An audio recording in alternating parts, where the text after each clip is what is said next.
Sağ bana kalmasa. Birinci sıram sayçılığınız. Azırkı birlikte korrupsiya ve üretimi ülke dağı, güçü dağı, şaması akılda destekip. Al, antkeni korrupsiyanın başında birlik başlar özlü turap aytmaz. Biroq akırkı вакыттарда Исаковдун, Куматовдун, Ибраимовдун жана башка Эзыккан мүчөлөрүнүн, белгилүү мүчөлөрүнүн коррупция айыпталышы бул кандай ойдосуз? Бул биринчи суроо. Экинчи суроо, Мээрбек Мискенбаев деген экс депутат айтты. Жээнбеков тараптагы мындай катуу сынганда алар бул боюнча сиз кандай ой пикириңиз кандай? Анан кечээ күнү Биржмамурда Түлендибаев кемендерди коюп уят болду. Жогорку кеңештин депутаты. Буга сиз кандай ойлойсуз? Балдар, кыздар, суроону мындай берели. Пикириңиз кандай? Кандай карайсыз? Сен, балам, кандай карасаң, мен да ошондой карайм. Мен карагандан ал өзгөрүп кетпейт. Мен карагандан ал депутат кимди жаттап албайт. Ал оңолбойт. Ал эмес, канча кыргыздарынан сурап атат, бирөө билдиби? Бирөө толук ырдап бердиби кимди? Ырдай албайт. Алар кимди эмес, өзүнүн өмүр баянын жаза алышында күмөнүм бар. Жөн койчу, аларды кыйнабачы. Ар бир нерседен өзүнүн колунан келген нерсени талап кылыш керек. Анан коррупцияга каршы күрөшө албайт дедиңиз эле. Эми күрөшүп атабы? Алардын камалышы башка маселе. Алар кызматка келе элек кезде эле камалыш керек эле. Кеп анда эмес. Кеп камалып аткандар кимдер дагы, камап аткандар кимдер? Ойлонолу да, мында ой жүгүртөлү да. Камап аткандар тазабы? Эмне үчүн камап атат? Эртең булардын ордуна башкасы келет дагы, буларды камайт. Анан жүрө бергиле кубанып, коррупцияга каршы күрөш жүрүп атат деп. Очойгон карыз ичиңде кала берет. Алар 2-3 ай, 4 ай, 5 ай отуруп алып чыгып кете берет. Мына азыр Батукаевди ким чыгарды деген суроону коебу кыргыз? Койбойт. Кече учак түшкөн, учактын ээси ким экен деген суроону коебу? Койбойт. Унутту кыргыз. Унутулду бул, баардык нерсе унутулат, кетет. Бүгүнкү күндө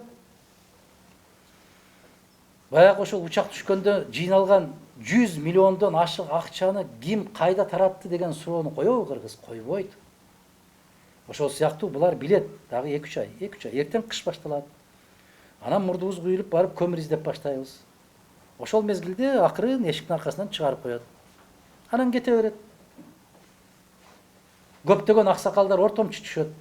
Ошолордун каттарын алайык, үй камагына чыгарып койсок, качып кетиптир дейт. Бүттү, мен эми мына экрандан көргөндөй көрүп турам да, кандай өсөт, кандай өнүгөт бул мамлекет. Кандай жол менен кетет. Ушундай эле азыр эле 2-3 чыгарды үй камагына. Үй камагына чыкты деген сөз болду деген сөз. YouTube каналынан кыргыз жигит дейт. Агай, кичине райондорду бириктирип, акимдерди премьер-министр менен түз иштетүү керек. Сиздин көз карашыңыз. Менин көз карашымды эле кайра суроо берип атасыңар да. Менин көз карашым ушул. Премьер-министр эмес, бүткүл эл тарабынан шайланган президент бир эле учурда өкмөттүн башчысы болуш керек. Болду. Бизге өзүнчө өкмөттүн, өзүнчө президенттин аппаратынын кереги жок. Биз мындай бир чакан гана мамлекетпиз. Бир эле киши башкарса болот. 15 миллион эли бар Москваны бир эле Собянин башкарып атпайбы? Туура? Ана азыр 80 миллион калкы бар Түркияны бир эле президент Эрдоган башкарып атат. А бизде 6 миллион деп атабыз, эми канчасы Кыргызстанда, канчасы башка жакта билбейм. Эмне көп, папка көтөргөн көп да. Тилекке каршы ушундай. Ушу экөөңөрдүн кимиңер биринчи көтөрдүңөр? Тааныштырып кет өзүң. Студентпен азыр учурда. Эми азыркы кезде бар эле билет, бул саясатты сүйлөсө бардык эле билет. Сиз ушу саясатта көп жүргөн адамсыз да. Эми кызыккан суроом ушу саясат деген сасык болобу же ошол саясатты сасык кылган сасык депутаттарбы? Негизинен ушу саясат. Сен студентсиң, э?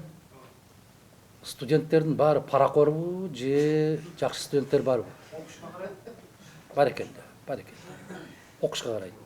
Окубаган студенттер акчаны сала коюп туруп киргизип берет. Туурабы? Ошол сыяктуу. Сасык киши келип саясатты састат, таза киши келип саясатты тазартат. Ушундай эле айырмасы, эч айырма жок. Силердин мугалимдериңердин баары пара алабы? Мугалимдериңердин баардыгы ушу акча алмайынча зачет койбойбу экзамен? Мына көрдүңбү балам, дипломат болуп калыптырсың. Окуш керек да, дагы мындан улантыш керек да окугун, туура. Ушундан башталат, баары ушундан башталат. Бизде да ушундай чыгылыш болгон, бирок азыр ушу экинчи курстан жакшы аракет кылып баштадым. Баракелде, Алла ыраазы болсун, ошо жакшы аракет кылга. Мен да ошо жакшы аракет кылгандардын арасындамын да, ошо сасып аткан саясатты тазартайын деп атам да. Мен да сапарга барып шайлоо эмеси боюнчачы, системасы боюнча. Биз көрдүк да, көп эле шайлоо. Элдин үмүтү дагы жарат, шайлоо эртесинин арасында. Ушундай болду. Ошол шайлоонун баарын ачып, эч кандай бир баягындай урдоо жолдору менен же башка жолдору менен урдоо албай турган бир системаны ойлоп чыкса болбойбу деген. Системаны ойлоп чыгып биз бердик деп атпайбы? Мыйзамдын долбоорун бердик, ошол система жакпай атпайбы тигилерге? Элдин мүдөөсү каныкпай атабы ошо шайлоонун негизи? Элдин мүдөөсү эгерде канбай атса, элдин мүдөөсү канбай атса, мына азыр эле Эмиль мырза суроо берди. Арменияда ошол туура эмес шайлоо өттү деп бүтүндөй эл чыкты да. Туура?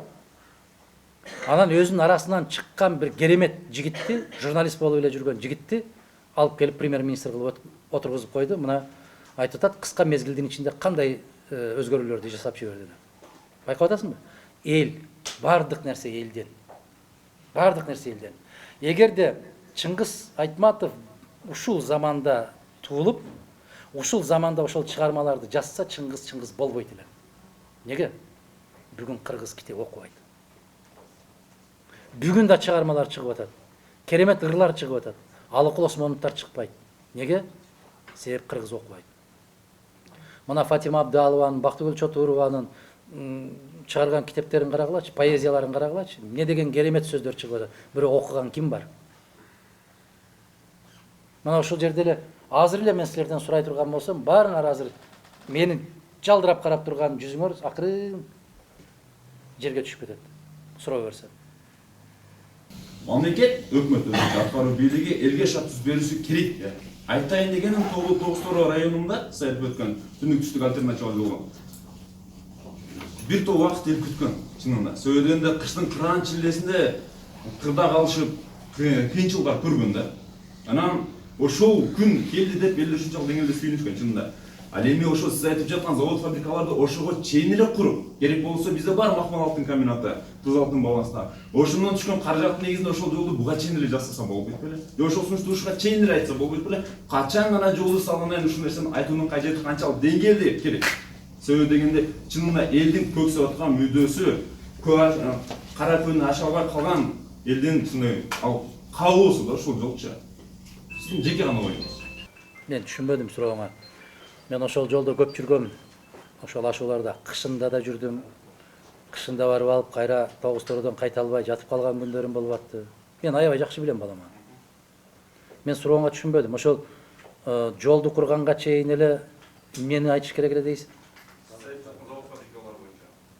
Ошону сен китеп окуп гезит окуп баштаганыңа канча жыл болду? Эгер 95-жылдан берки Мадумаровдун сессиядагы сүйлөгөн сөздөрүн көрсөң, мен эмне деп келатам? Барекелде.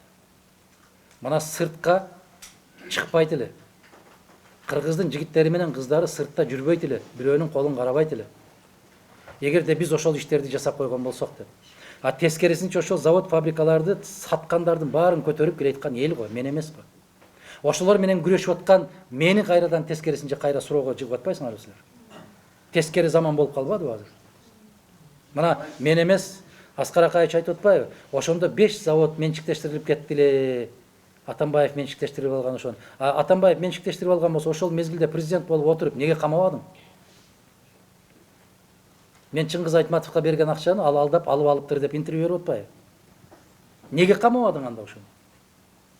Егер ошол Атамбаев ушундай болгон экен, бул киши болбойт, мен ушуга каршы президенттикке койдум десем, сен бизге акча бербедиң деп мени колдобой Атамбаевди колдоп кеткен кыргызбы же менби айтчы? Күлөсүн. Мына сенин сурооңа жооп ушул. Мен берейин деген суроом, биздин белгилүү балыбыз Шубак ажы көптөн бери айтып келатат, бул Нарын облусунда Кызыл Жармай коому негиздеген чоң бир эл аралык деңгээлдеги университет бар. Бул университетке сүйүнгөнүбүз менен бир чети бул аябай бир коркунучтуу, бир кайсы бир убакта исмаилдиктердин кайнап бир Кыргызстанда согуш башталып кетиши мүмкүн, эгер ушуну жаап койбой турган болсо деп бийликке дагы башка жактарга дагы айтып келе жатып да. Сиз эгер бийликке келсеңиз ушуну жапканга күчүңүз жетеби? Эмне үчүн муну азыркылар жаппай? Макул. Атың ким дедим? Дастан. Мени менен жалгыз кыргыз күрөшүп аткан жок бүгүнкү күндө мага каршы. Ошол сырттагы күчтөр да күрөшүп атат. Ар бир сырттагы күчтөр 5-6дан баягындай бакмаларды багып алган. Кувейт 5-6 бакмасы бар. Башка мамлекеттердин 5-6 бакмасы бар. Мадумаровдун келбесине ошолор аябагандай каттуу аракет жасайт. Алардын каражаттары аябай көп. Алар гезиттерди сатып алган. Алар телекомпанияларды сатып алган. Баягы бекеринен баягы кыйкырылып аткан жок да, Россия менен Американын ортосунда биздин шайлоого кийлигишпегиле деп бири-бирине. Алар шайлоого чейин кийлик. Бизде кийлигишүүнүн, андай кийлигишүүнүн кереги жок. Бизде бир союш союп коюу керек дагы, бир айылга барып жакшы шорпо бериш керек. Болду. Ошону менен кетип калат. Анан мына иним айткандай кылып туруп бир ушакты чыгарып коюш керек. Болду. Кыргыз ошол жетиштүү болот. Эч качан түйүнө барып изилдебейт. Мен айтып атпаймынбы, ушакчы ушакты кулагы менен жыйнайт деп. Баягы көз менен көргөндү кулак чалган жеңиптир деген ушундай болот. Бул кыргыздын макалдары. Муну далилдештин кажети жок. Мына ушул жагдайда алып келсеңиз, исмаилиттердин дагы, башка уюмдардын дагы, мен бекер айтып аткан жок, момундай болуп туруп алып, мечитте кирип туруп аткандарды, намаз окуп аткандарды, момундай болуп туруп алат. Аларга ошол мечиттин имамдары дагы сөз айткандан коркушат. Ушундай болуп кетип баратат. Эртең эң жаман нерсе саясий партияга бөлүнгөнүң, 1 уруучулукка бөлүнгөнүң, 2 жердешчиликке бөлүнгөнүң, 3 куда сөөк оппозиция болуп бөлүнгөнүң, 4 эгер эртең бирибизди бириктирип турган башыбызды диндин ичинен ушундай жарылуулар бара турган болсо, анда мамлекеттин ассалому алейкум болот. Мамлекетти ошондой жолго алып баратат. Мен ошон үчүн какшап атам ушул жерде. Мен зериккенден отурган жокмун силердин алдыңарда. Мен ушул жерде отурган канча 50 киши, 30 киши болсо, жок дегенде экөөңдүн кулагыңа илинип калар бекен деп айтып атам мен ушунда. Аттиң Мадумаров айтты эле деп боздоп калбагын кийин деп атам. Мен бая тоокторду бекер айткан жокмун. Неберелери баратса да чуркай берет экен, кошуна баратса да чуркай берет экен, мен баратсам да чуркап атат. Баары бир экен аларга. Биз ошондой коом болуп калбайлы көрүнгөн келсе чуркай бергенде. Бүгүн сен ушинтип айта албайсың, момундай болуп турба, колуңду көкүрөккө алып турба деп айта албайсың. Себеп айта турган болсоң бешөө чыгат ырылдап. Анан отурабыз бири-бирибизди жалдырап, бул жагы эмне болду эми деп. Бул коркунучтуу маселе. Сенин окуп аткан окуу жайың дагы бир аз маселе туудурат. Сен дагы менин сөзүмдү укпайсың. Себеп сенин дамылаң бар. Сен атаңды да укпайсың. Себеп дамылаң бар. Эң коркунучтуусу ушул. Макулсуңбу балам? Барекелде.